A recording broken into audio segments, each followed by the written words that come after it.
चुनाव लड़ने की तैयारी है, क्या कितनी तैयारी अब तक आपकी? देखिए, मैं तो आप लोगों को पहले धन्यवाद देना चाहते हैं।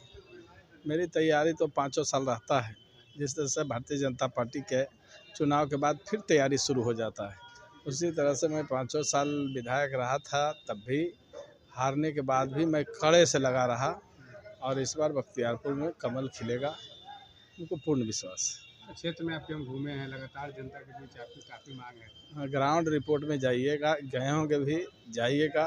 लल्लू मुखिया छोड़ के किसी का नाम का चर्चा नहीं है।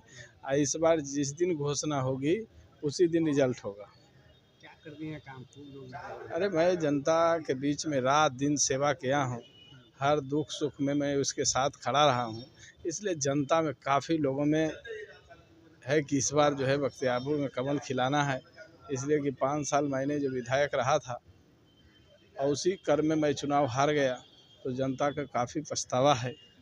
और मुझे भी लगता है कि इस बार जिस गांव में जाते हैं तो लगता है कि जनता मालिक इस बार जो है हमें सेवा करने का मौका देने के मूड में है। टिकट को लेकर कितना आश्वस्त हैं? हम टिकट तो हम नहीं समझते, हमको तो टिकट तो पार्टी जानती है, लेकिन हम समझते हैं मुझे भारतीय जनता पार्टी हम पर तीसरी बार फिर विश्वास करेगी और इस बार भारतीय जनता पार्टी फिर मुझे चुनाव लड़ाने का काम करेगा। सीएम नीतीश कुमार भी लगातार घोषणाएं कर रहे हैं।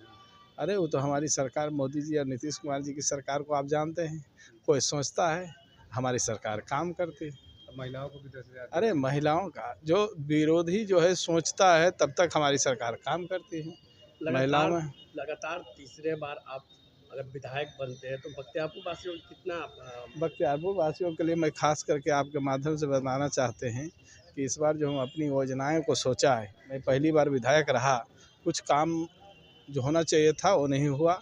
इस बार मैं अपने पंचायत वासी में सभी पूरा विधानसभा के हर कार्यकर्ताओं में जाके कहा हूँ कि अगर मेरी पहली प्राथमिकता होगा, अगर मैं विधायक बनूंगा तो मेरे विकास कोष से पंचायत स्तर पर लाइब्रेरी की व्यवस्था करेंगे। वह लाइब्रेरी ऐसे लाइब्रेरी नहीं, पूरे डुप्लेक्स लाइब्रेरी होगा। एक लाइब्रेरी में 50 लाख रुपया की पार कलन को लिखा जाएगा और एक बार मैं नौजवानों और युवाओं छात्रों के लिए मैं लाइब्रेरी बनाने का काम करूंगा। बाकी तो हमारी सरकार काम कर रही है। लगातार आप लोग की टक्कर रहती है, एक तरफ बख्तियारपुर के विधायक अनिरुद्ध यादव हैं और दूसरी तरफ आप, कैसे इसको आप देखिएगा? देखिए बताते हैं, अनिरुद्ध यादव तो जानते हैं, पूरे विधानसभा में जाइए वो निकम्मा है। 5 साल में उन्होंने 5 साल नहीं 20 साल विधायक रहा, उन्होंने कुछ किया नहीं। जनता में काफ़ी आक्रोश है। चापाकल गाड़ा है, लेकिन चापाकल ज़रूरतमंदों को नहीं दिया, इसलिए काफ़ी लोगों में गुस्सा है।